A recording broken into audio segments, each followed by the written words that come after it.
3.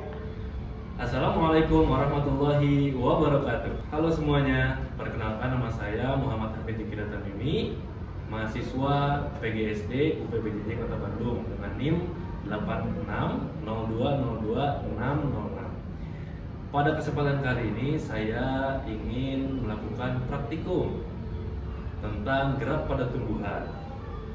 Adapun tujuan dari praktikum kali ini yaitu untuk mengetahui dan memahami gerak pada tumbuhan, yaitu yang pertama seismonasti, yang kedua niktinasti, dan yang ketiga geotropisme negatif. Sebenarnya tumbuhan itu juga bergerak loh. Pergerakan tumbuhan itu ada 3 yang tadi telah saya sebutkan sebelumnya.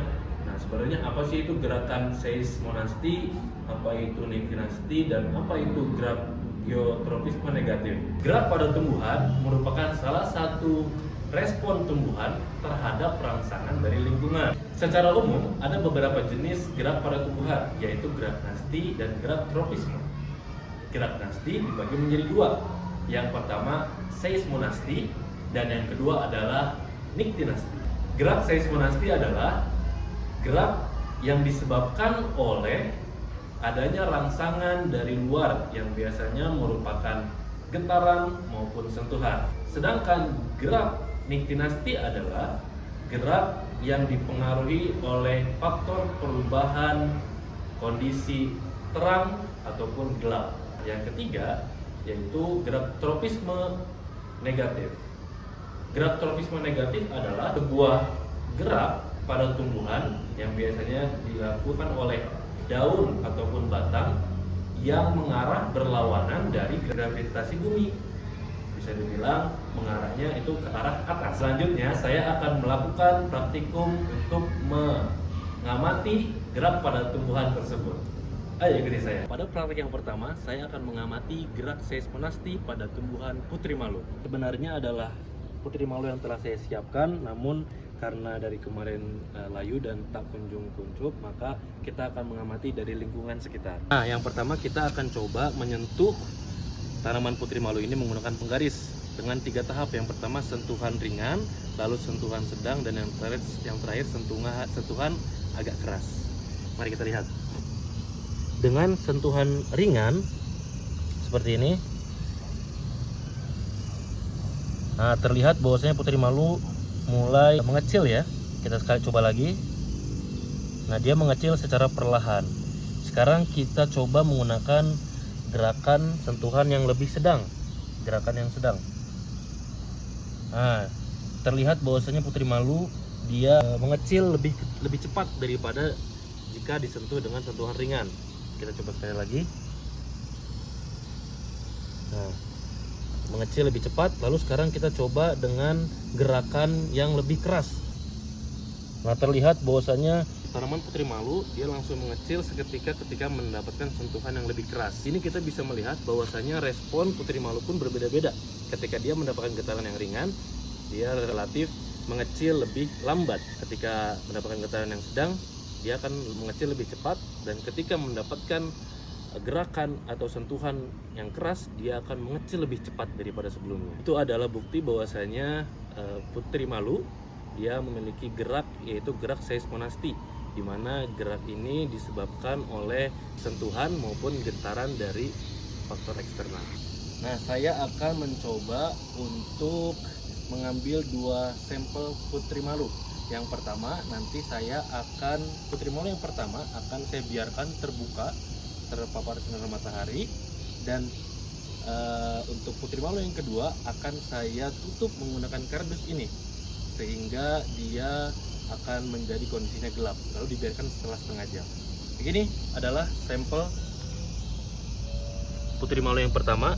Ya, kita biarkan saja, itu yang pertama. Kita beri tanda A di sini. Dan selanjutnya tanaman putri malu selanjutnya ini akan saya coba tutup. Terlihat sebelumnya bahwasanya ini masih terbuka dan ini juga masih terbuka. Saya akan coba tutup menggunakan kardus secara perlahan.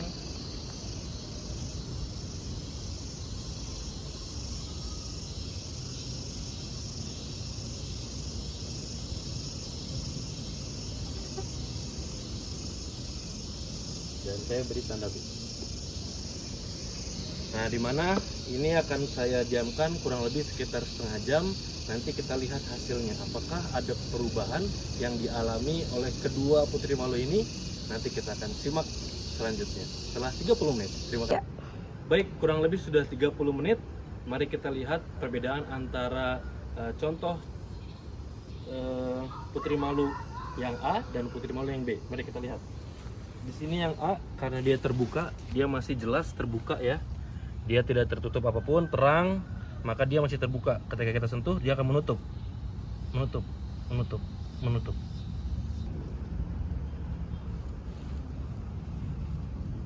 Baik, dari hasil ini terlihat bahwasanya yang di tanaman putri malu yang ditutup oleh box, dia menutup ya.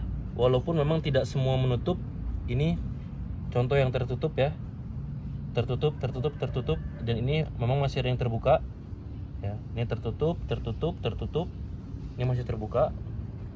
Nah, ini menunjukkan bahwasanya putri malu dia memiliki gerak niktinasti, yaitu ketika dia tidak memiliki cahaya, maka dia akan menutup daunnya, lalu akan kembali membuka daunnya ketika ada cahaya yang mengenai putri malu ini. Maka dari itu ini adalah ciri bahwasanya putri malu juga merupakan makhluk hidup yang merespon terhadap lingkungannya.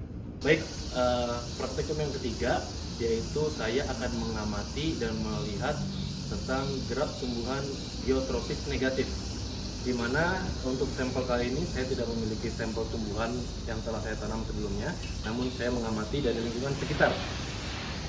Ini adalah contoh dari gerak tumbuhan geotropis negatif, di mana walaupun ketika tumbuhan dia tumbuhnya secara vertikal ke samping, tetapi batang dan daun dia akan mengarah ke atas, yaitu berlawanan dari gravitasi bumi, sehingga tumbuhan ini menjadi tanda bahwasanya gerakan geotropis negatif itu benar-benar ada pada tumbuhan.